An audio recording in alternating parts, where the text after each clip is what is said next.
where does your journey end? You seek that which would bestow upon you the right to rule.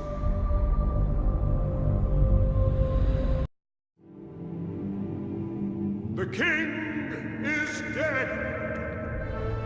Long live the king! Here lies Thorin, son of Thrain, son of Thrall.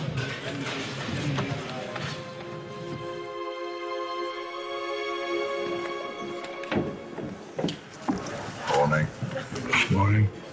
This is my finest work. Yeah. I love my lines. I know the blocking. Good job. Even dead, he still doesn't shut up.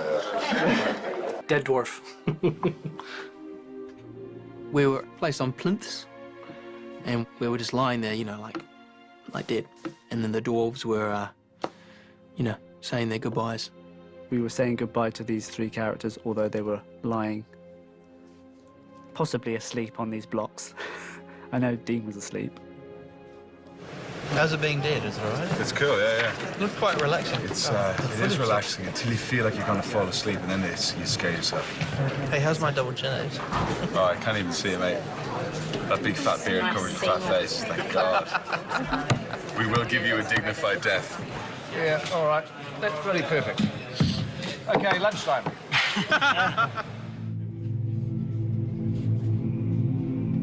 It's an interesting turn in the story, I think. You know, for The Hobbit, Tolkien, when he came up with it, it's an interesting way of ending the book. In that, you know, three characters and the lead character, they die. Three of them don't come back. The weakest. I was in the worst fighting family in the world. Yes. All three of them go, eh? You won't last, you're definitely gone. But ultimately his own fault. Yeah. Well, just bad fighting. Yeah. Tell you, that was true, though. Thorin, this great warrior. Thorin, Kitty, Philly, gone.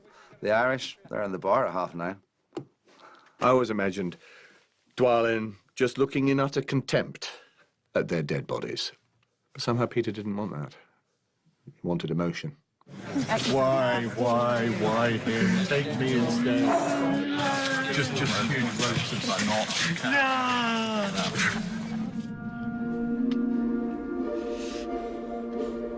Peter was playing this quite sad, haunting music throughout the scene, and it was really lovely. I remember going to Tony Johnson, our sound recordist, and getting him to dig out the one piece of music that I'd used in the past for this particular type of scene was Puccini's Humming Chorus.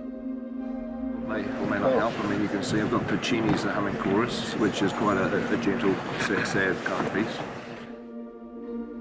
It's a beautiful piece of music, and it's kind of soars and it drops, and it's got kind of a cadence to it that gets you into a kind of a rhythm, which is a rhythm of loss. According to legend, Puccini was sitting at the shore of a lake somewhere in Switzerland, and way in the distance, in the middle of the lake, he saw a boat capsize and he saw somebody drown. And he immediately sat down and he wrote the Humming Chorus to emotionally deal with what he'd just seen. Didn't bother trying to save him. I think he was inspired to write some music and was a bit too busy. That's fine, no, I'm not judging. I'm not judging. Don't put the camera down, Puccini. Maybe he should have helped, rather than staying up there. Do you know, stop writing music, Puccini. Put your shoes on. We need help. There's 3 old washerwomen f***ing trying to drag 12 sailors out. Good to see that Puccini was such a humanitarian. I don't know whether it's true or not, but... The other part of the scene was where Gandalf presented this eulogy to the rest of the dwarves. Originally, we had Gandalf eulogize them, really because I think partly we wanted to set up the notion that the dwarves were letting go of Thorin and acknowledging the new king under the mountain, which is Dane. And action.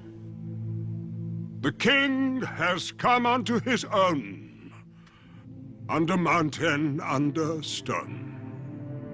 That stuff's pretty hard to beat when you're having a funeral eulogy to a much-loved figure spoken by Ian McKellen. It's pretty hard to top that. Send him now unto the deep, unto earth, eternal sleep. under mountain, under stone. Under mountain, under stone. I mean, that's what he's about, sharing his thought and emotion with you. I mean, he does it with Shakespeare, and he does it with Tolkien. Through all the lands, let it be known.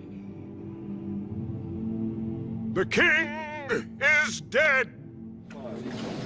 Is everybody shouting along to the king afterwards? They should do, shouldn't they? Should. Yeah, and as you raise your weapons, you say, "Long live the king." Long live the king! Long live the king! I think we were saying "Long live the Hobbit" as much as we were saying "Long live the king," because you know, it'll be with us forever, and I feel very lucky to have been on the journey.